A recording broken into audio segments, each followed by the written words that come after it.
తథాస్తు అన్నారు బ్రహ్మగారు. ఇప్పుడు ఏమవుతుంది? అదే జరుగుతుంది. ఒకనొకనాడు వీడి భటులు వెళ్ళారు. మందరగిరి పర్వత గుహలో కూర్చుని శంకరుడు తపస్సు చేసుకుంటున్నాడు. పార్వతీదేవి ఉపచారాలు చేస్తుంది. ఆవిడ్ని చూశారు, ఆయన్ని చూశారు.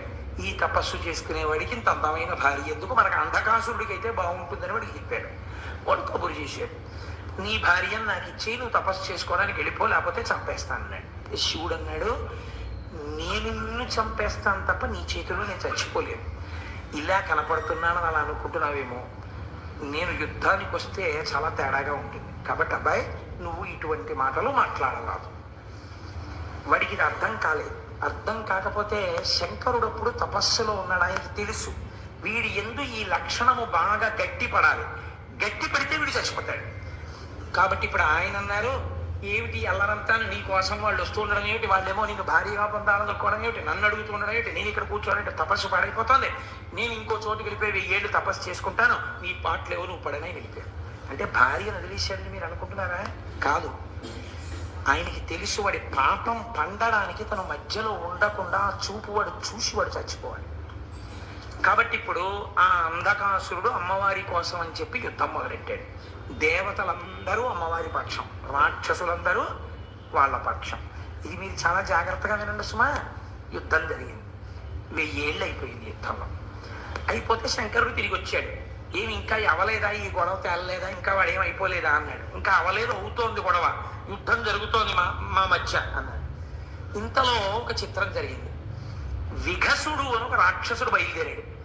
వాడు నందీశ్వరుడి దగ్గర నుంచి చతుర్ముఖ బ్రహ్మగారి వరకు దేవతలందరినీ మింగేశాడు. వాడు నోట్లో పడేసుకుని.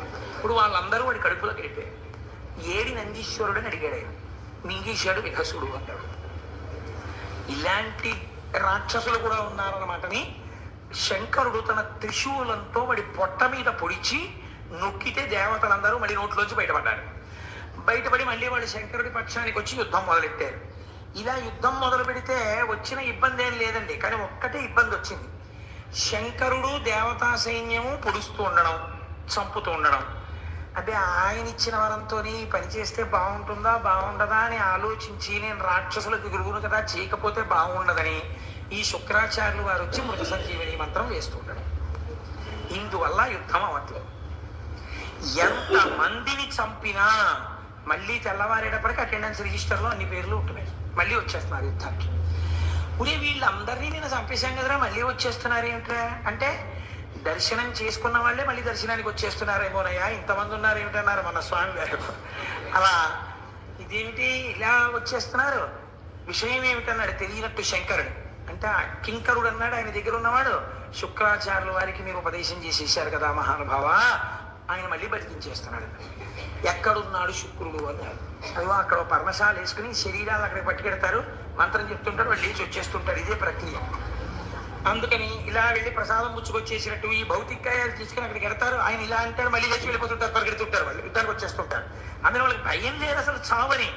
అందుకని వాళ్ళు దడదరా వచ్చేస్తుంటారు, యుద్ధం చేస్తుంటారు, చచ్చిపోతుంటారు, శరీరాలు పెట్టుకెళ్తుంటారు, మళ్ళీ తీసుకొస్తుంటారు. ఇదే పెద్ద ఆట కింద ఉంది వాళ్ళకి. ఈశ్వర మీరు ఇచ్చిన విద్య, ఓహో నేనిచ్చిన విద్య శుక్రాచార్యుడు నాకే ఇబ్బంది కల్పిస్తున్నాడు అన్నమాట.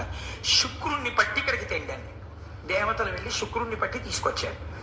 శంకరుడు ఇప్పుడు శుక్రాచార్యుల వారు బయట ఉంటే ప్రమాదం, మృత సంజీవని వేసేస్తున్నాడు అందరికీ. ఎక్కడ దాచాలని చూసి ఎక్కడ దాచినా రాక్షసులు వెతికి తెచ్చుకుంటారు. అలా చేత్తో పట్టుకుని తీసుకుని నోట్లో పడేసుకుని గుడుక్కుని మింగేశాడు. ఇప్పుడు శుక్రాచార్యుల వారు శంకరుడి కడుపులోకి వెళ్ళిపోయి గర్భవాసం చేస్తున్నారు. ఇది విచిత్రం. చిత్రం ఏమిటది? ఎక్కడండి ఇది? నీ వరం నీకు బరువు అవుతుంది ఒకనాడు, కాబట్టి నువ్వు నా గర్భవాసం చేయవలసి ఉంటుంది. ఇప్పుడు ఆ కడుపులోకి వెళ్ళాడు. కడుపులోకి వెళ్ళి శుక్రాచార్యుల వారు తిరుగుతున్నాడు శివుడి కడుపులో. చూస్తుంటే బయట ఏమున్నాయో అన్నీ అక్కడే కనపడుతున్నాయి. అన్నీ కనపడుతున్నాయి, కానీ తను ముట్టుకోవడానికి ఉపదేశాలు చేయడానికి వీలేం కుదరదు. అక్కడ అన్నీ శివుడిలో ఉన్నాయని ఏ స్తోత్రం చేశానో అది నేను చూస్తున్నాను అని పొంగిపోయాడు శుక్రాచార్యుల వారు. పొంగిపోయాడు, కానీ బయట రాక్షసులు ఏమవుతున్నారు? ఒక్కొక్కడు చచ్చిపోతున్నాడు. ఆ చచ్చిపోవడాన్ని శివుడు కడుపులో చించుతున్నాడు. ఆఖరికి అందరూ చచ్చిపోయారు. చనిపోయిన తర్వాత అంధకాసురుడు మిగిలాడు. ఇప్పుడు శంకరుడు ఏం చేశాడంటే వాడిని త్రిశూలం పెట్టి గుచ్చాడు ఇలాగా. ఎండిపోయిన ఆకులు ఇలా గుచ్చి తీస్తుంటారు చూడండి, అలా కింద పడిపోయిన వాడికి త్రిశూలం గుచ్చాడు. చంపలేదు, చంపకుండా ఆ త్రిశూలాన్ని ఇలా పైకి ఎత్తాడు. ఇప్పుడు వాడు ఆ త్రిశూలం మీద పడుకున్నాడు. పడుకుని ఇలా శంకరుడు త్రిశూలం పట్టు కూర్చున్నాడు. కూర్చుంటే పైనుంచి చేతులు చాపి ఆయన జటాజూటాన్ని పీకుతున్నాడు. అలా కొన్నాళ్ళు యుద్ధం జరిగింది. యుద్ధం కాదు, శంకరుడేం దానికి ప్రతీకారం చేయలేదు. అలా వాడు శంకరుడి జటాజూటం వంక కొన్నాళ్ళు అలా చూస్తూ ఉన్నాడు.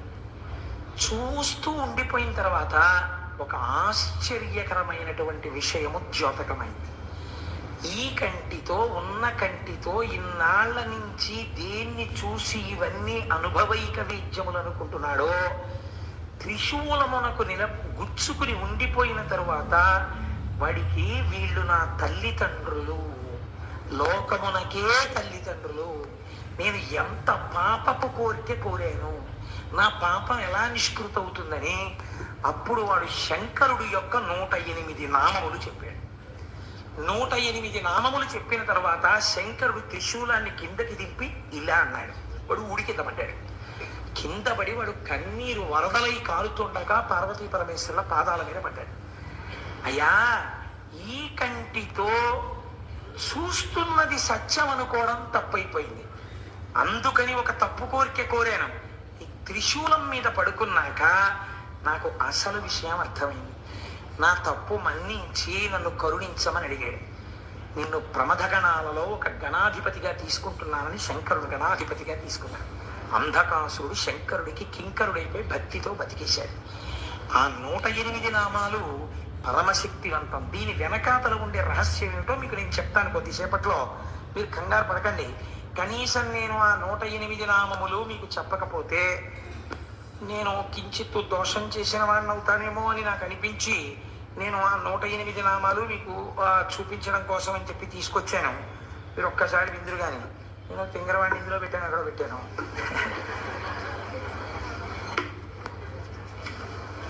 మీరు భక్తి శ్రద్ధలతో 108 నామాలు వినండి చాలు, నమస్కరిస్తూ. అలా చెప్తే ఏమైందో నేను తర్వాత చెప్తాను. అందుకే కొన్ని కోట్ల కోట్ల కోట్ల జన్మల తర్వాత తప్ప ఇవి వినరు అంది శాస్త్రం. ఇవి చదవరు. ఈ నామాలండి ఇంట్లో కూర్చుని చదువుకుంటే చాలు, అంత శక్తివంతాలు.